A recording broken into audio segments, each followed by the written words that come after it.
یا ایھا الانسان، اے انسان، انک کادح الی ربک کدحا فملاقیہ. یہ بہت اہم نفسیاتی حقیقت ہے، یہ آگے چل کر سورہ بلد میں بھی آئے گی کہ ہر انسان کو مشقت میں پیدا کیا گیا ہے. ہر انسان کے لیے دنیا جو ہے دارالمحن ہے، اگرچہ مشقتوں کی نوعیت جو ہے اس میں فرق ہے. کسی کی جسمانی مشقت زیادہ ہے، وہ کسی چلائی ہے، اس نے اینٹیں ڈھوئی ہیں، ہل چلایا ہے، پھر وہ رات کو ایسا سوتا ہے کہ اس کو صبح کی خبر دیتا ہے، اسے اس وقت بے چینی کوئی نہیں ہوتی. کسی کی ذہنی ہے، مل کا مالک ہے، بیٹھا ہوا ہے، پرابلم، وہ رات کو بھی پیچھا نہیں چھوڑتے وہ پرابلمز. پھر اسے ہپنوٹکس چاہیے، اسے کوئی اور سیڈیٹس چاہیے، کسی طرح کی چیزیں، اینٹی ڈپریسنٹس چاہیے. ساری جو آج دنیا میں سب سے بڑی مارکیٹ جو ہے میڈیسنز میں، وہ ان دوائیوں کی ہو چکی ہے. امریکہ میں جو سب سے مہنگی دوائیاں وہ یہ ہیں امراض ذہنی کی. کن کو ہوتے ہیں یہ؟ عام طور پر جن لوگوں کے ہاں ایفلوئنس ہے. تو معلوم ہے کہ ہر ایک کے لیے کوفت ہے. پھر یہ کہ کسی کو کوئی غم ہے، کسی کو کوئی غم ہے. عام آدمی یہ سمجھتا میں پیدل چل رہا ہوں، اس کے پاس سائیکل ہے، یہ بڑا اچھا ہے، بہت عمدہ ہے. اس سائیکل والے سے پوچھئے، اسے نظر آتا ہے کار پہ جاتا ہوا، اس کو اس کی جلن ہو رہی ہے. کار والا جو ہے وہ دیکھتا ہے کہ مجھ سے بہت زیادہ نئے ماڈل کی کار پہ گیا ہے، نئی کار پر زلزلاتا ہوا، اسے اس کی کوفت ہو رہی. تو کوفت اور یہاں پہ رنج اور محن، جس کو کہا ہے کہ قید حیات و بند غم، اصل میں دونوں ایک ہیں. موت سے پہلے آدمی غم سے نجات پائے کیوں؟ اور معاملہ یہ ہے کہ موت پر بھی جب نجات نہ ملی، اب تو گھبرا کے یہ کہتے ہیں کہ مر جائیں گے، اور مر کے بھی چین نہ پایا تو کدھر جائیں گے؟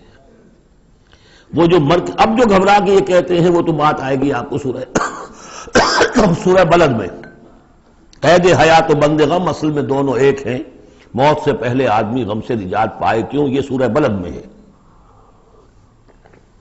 لیکن دوسرا مرحلہ جو ہے کہ اب تو گھبرا کے یہ کہتے ہیں کہ مر جائیں گے، مر کے بھی چین نہ پایا تو کدھر جائیں گے، وہ یہاں ہے. یا ایھا الانسان، اے انسان، انک کادح الی ربک کدحا، تیرا مقدر یہی ہے تکلیفیں جھیلتا ہوا، بوجھ برداشت کرتا ہوا، کوفت برداشت کرتا ہوا، تجھے ایک پر دوسری، دوسری پر تیسری کوفت اور تکلیف، اور پھر جا کر اپنے رب کے سامنے کھڑے ہونا ہے. ملاقی، اب جو بار برداری کے حیوان ہیں، بیل ہے جتا ہوا ہے، اب جتائے رکھیے، اسے رہٹ میں لگا لیا آپ نے اس کو کسی اپنے ہل میں جوت لیا، اس کے بعد اس سے حساب کتاب تو کوئی نہیں نا. حضرت ابوبکر کہا کرتے تھے عجیب کیف کے عالم میں، کاش کہ میں ایک چڑیا ہوتا جو درختوں پر چہچہا رہی ہے، اس سے کوئی محاسبہ نہیں. کاش کہ میں گھاس کا ایک تنکا ہوتا جو جلا دی جاتی ہے، ختم ہو جاتی ہے، اس سے محاسبہ کوئی نہیں ہے، پوچھ گچھ کوئی نہیں. یہاں ہے محاسبہ. یا ایھا الانسان انک کادح، مشقتیں بھی جھیلو، صدمے بھی جھیلو، بوجھ بھی اٹھاؤ، اینٹیں بھی ڈھو، اور جو بھی کرنا، قلم کی گھس گھس کرو، بیٹھو، جاؤ 3 جگہ 4 جگہ مطلب کرو، اور مریضوں کی خدمتیں کرو، اور پھر یہ کہ سب کچھ کر کے پھر ایک دن کھڑے بھی ہو جانا ہے. اب جاؤ ذرا حساب کتاب. لن تزول قدم ابن آدم حتی یسأل عن 5، ابن آدم کے قدم ہل نہیں سکیں گے جب تک کہ 5 چیزوں کا حساب نہ لے لیا جائے.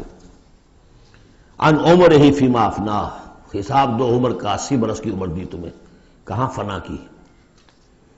خاص طور پر وعن شبابہ فیما ابلاہ، شباب، جوانی، قوتوں کا، امنگوں کا دور، وہ کہاں گلائی تھی جوانی. وعن مالہ من این اکتسبہ وفیما انفقہ، مال کا حساب دو، کہاں سے کمایا تھا، حلال سے کہ حرام سے، اور کہاں خرچ کیا تھا، عیاشیوں میں، عللوں تللوں میں، یا ادائے حقوق میں. واما علم فیما علم، اما عمل فیما علم. اور 5واں سوال سب سے مشکل ہے، جو علم حاصل ہوا تھا اس میں عمل کتنا کیا. اس اعتبار سے ایک بات بتا دوں، برا نہ مانے، جن لوگوں نے پابندی سے یہاں یہ آج کون سا دن ہو گیا ہے، 25واں، ان کی سب سے بڑی مشکل ہو گئی ہے. اب سب سے بڑی مشکل اب ان کی ہے. اما عمل فیما علم، جو علم حاصل ہوا ہے اس میں عمل کا حساب کتاب ہوگا. وہ غریب جنہیں موقع ہی نہیں ملا، کبھی کوئی ایسی صورت ہی نہیں بنی کہ ان کے سامنے قرآن کی دعوت آ گئی ہو، ان کے پاس شاید کوئی نہ کوئی عذر ہو. ان کے عذر کا حصہ جائے گا ان پر جن کے ذمہ تھا کہ قرآن کی پہنچایا نہیں پہنچایا. لیکن یہ ہے کہ جن تک یہ بات پہنچ گئی انہیں سمجھ لینا چاہیے کہ بہت سخت ہے معاملہ. کہا لقد خلقنا الانسان فی کبد، ہم نے انسان کو محنت و مشقت ہی میں پیدا کیا ہے. یہ گویا کہ اس کے ساتھ جوڑ لیجئے یا ایھا الانسان انک کادح الی ربک کدحا فملاقیہ. تو میں نے اس وقت بھی عرض کیا تھا غالب کے جو دو اشعار ہیں، قید حیات و بند غم اصل میں دونوں ایک ہیں. موت سے پہلے آدمی غم سے نجات پائے کیوں؟ مشقت تو یہاں ہر ایک کے لیے، محنت ہے، مشقت ہے، تکلیف ہے، مسائل ہیں، پریشانیاں ہیں، کوفت ہے، ہر شخص کے لیے. بس ذرا سا فرق ہے، کوئی ایئر کنڈیشن کمرے میں بیٹھا ہوا ہے لیکن چین نہیں ہے. ایئر کنڈیشن کمروں کے اندر مخملی گندیلوں پر نیند نہیں آ رہی ہے. کوئی شخص ہے کہ جس کو مشقت جو ہے جسمانی ہے، کسی کی مشقت جو ہے وہ نفسیاتی ہے.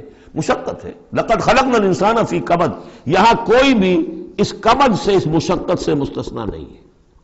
قید حیات و بند غم اصل میں دونوں ایک ہیں. موت سے پہلے آدمی غم سے نجات پائے کیوں؟ لیکن وہاں سورہ انشقاق میں اس سے اگلا مرحلہ ہے کہ اب تو گھبرا کے یہ کہتے ہیں کہ مر جائیں گے، مر کے بھی چین نہ پایا تو کدھر جائیں گے؟ مرنے کے بعد پھر کھڑے ہونا ہے اللہ کے حضور میں جا کر. فملاقی یا ایھا الانسان انک کادح الی ربک کدحا فملاقیہ فاما من اوتی کتابہ بیمینہ. اب یہ وہاں پر مسئلہ ہو جائے گا. تو انسان کے لیے مشقت اور محنت جو ہے یہ اس کا مقدر ہے. ووالد وما ولد لقد خلقنا الانسان فی کبد ایحسب ان لن یقدر علیہ احد. اس محنت و مشقت میں جو انسان پڑے ہوئے ان کے تمرد کا حال دیکھو. ابو جہل کو دیکھو اکڑا ہوا ہے. اگر ان کے لیے دنیا میں آسانیاں ہوتی تو یہ کیا کرتے، کیا ستم ڈھاتے، کیا بغاوتیں کرتے. کیا انسان یہ سمجھتا ہے کہ اس کے اوپر کوئی قابو نہیں پائے گا؟ یقول اہلکت مالا لبدا، یہ اب ان کا کلچر ہے. بڑے فخر سے کہتا ہے میں نے تو بڑا ڈھیروں مال جو ہے شیخی مارتا ہے، میں نے ہلاک کر دیا، میں نے کھانے کھلائے، غریبوں کو کھلائے. یہ بھی ان کی مسابقت رہتی تھی. ان میں جو لوگ تھے، اب ابو جہل کا بھی قول یہی ہے نا. جب اس سے پوچھا گیا کہ کیا تمہارے خیال میں محمد جھوٹے صلی اللہ علیہ وسلم، انہوں نے کہا نہیں ان کا بھی جھوٹ نہیں بولا. پھر تم کیوں نہیں ان پر ایمان لاتے؟ کہ بھائی بات یہ ہے ہمارا ان کا مقابلہ تھا، بنو ہاشم کا اور ہمارے خاندان کا. انہوں نے کھانے کھلائے، ہم نے ان سے بڑھ کر کھلائے. انہوں نے اور خدمت کی، حجاج کی، ہم نے ان سے بڑھ کر کی. ابھی تک تو ہم کندھے سے کندھا جوڑے چلے آ رہے ہیں. اب اگر ہم ان کی نبوت مان لیں تو ہم تو ہمیشہ کے لیے غلام ہو جائیں گے. یہ صورت مجھے گوارا نہیں. Give the devil his due، اس نے بالکل صحیح بات کہہ دی. جھوٹا میں نہیں سمجھتا محمد کو صلی اللہ علیہ وسلم. کتنا اخلاقی روب تھا حضور کا اس پر، وہ ہم پڑھ لیں گے آگے چل کر جب سورہ علق ہم پڑھیں گے، وہ بعد میں اسی وقت کے لیے موضوع ہے. تو وہ شیخی مارتے تھے میں نے اتنا مال ہلاک کر دیا، اتنا خرچ کیا، اتنا غریبوں میں لٹایا.